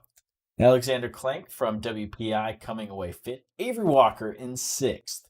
Matthew Nordberg from NC State finishes seventh. Nick Daly from UT Arlington in eighth. Jeffrey Otzel from UCLA will finish in ninth. And Thomas Crump, another Clemson driver, back there in 10th. In 11th is going to be Carl Lemkool from St. Louis University. 12th, Andrew Williams from Clemson University. Next three drivers all from Clemson. That's Andrew Williams, Hagan Johnson, and Justin Roberts, all representing Clemson. You start to see why it's no surprise Clemson has finally made it to victory lane. Jamie Lawrence, last week's driver of the, or 2 weeks ago, driver of the day, finishing in 15th. And George Nimmer from Southern Illinois in his CIL debut, finishing 16th. Ricky Paz from Valparaiso in 17th. Athena Leclerc from St. Clair College in 18th. Rounding out your grid is going to be Austin Knight from UTSA, Brett Bennett from Baylor, and Evan Puckett from Ball State University. Austin DeLong from Penn College of Technology, finishing 22nd. Cody Fadenhauer from Thomas Nelson Community College, 23rd. Matthew Warren from Valparaiso in 24th. Nicholas Patnella in 25th. Juan Patoya from Ball State University in 26th. Andrew Burrell in 27th for Clemson. And Raul Bolanini having a little bit of trouble in 28th. There's the crowd favorite, Sean Campbell, back there in 29th after internet issues took him out of the race. And Maximilian Bowie in 30th from USC, and Dalton Kelly, a tough CIL debut, rounding out your 31 car field here tonight. And guys, I think it was a fun one. I think the night was definitely fun to watch, guys navigate it. And I tell you what, it's been 2 weeks of the invert. Invert is a lot of fun. Josh? Well, it sure is, and it gives opportunity to drivers that are in that position. So we've seen twice now, Ball State being the recipient of some good fortune, and then now capitalizing on it, Clemson University and Kyle Bonin. So 100% the invert, adding some spice to our life here on the roadside. Yeah, I mean this was a great race to be up in the booth for my first time. A lot of action all the way around the track. A lot of passing, a lot of great clean racing out of everyone. Man, they all put on a show here this evening. Guys, I think a commentator cursed Sean, but I didn't curse him. I cursed his internet. And these things happen, and it's unfortunate. But that was a great race. In the first race, we saw an awesome battle between 17, 26, and 30. I believe was Sean Campbell, Bonin, and remind me of car number 17. Would have been Cohen Evans, the Jaguar, IUPUI, who brought it home second tonight. Oh man, I was in the marshalling booth watching that, and I had some some moments where I was like, ah! But nothing happened. It was awesome. I'll tell you what, we didn't hear from you all that much tonight, Michael, and I think that's probably a good thing, staying quiet up there in the steward's booth here tonight at Sebring. But guys, as we wrap this one on up, any quick takes before we send all the viewers on their way? Josh, I'll start with you. I don't think so. I'm ready for the oval side, North Wilkesboro. If you like action like we saw tonight, cars close together, we'll have that next week, and then round 2 will be at Detroit. So, guys, it's going to be a couple of busy races.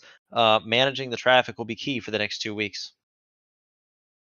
I'm with Josh here. I'm ready to get behind the wheel next week. Throwback weekend at North Wilkesboro. Got a cool scheme whipping up, and I'm excited to see what we can do there. It's always nice to go back to a historic track recently scanned into iRacing. It's awesome to see the effort that Dale Earnhardt Jr. has put into that. And it'll be really interesting to see the league finally go there. I'm excited for it as well. Yeah, so if you guys want to tune into that in 1 week's time, it'll be same time, same place as the CIL Premier Series heads to North Wilkesboro. And Jared mentioned it, throwback week. So there's going to be a lot of very cool paint schemes. You'll see them over social media over the course of the week, but be sure to tune in, see them all out on track. And Michael mentioned that historic North Wilkesboro Speedway. So for one last time, for all of us up here in the booth, thank you all for tuning in. Hope you guys enjoyed this one, and we will see you again soon. Good night, everybody.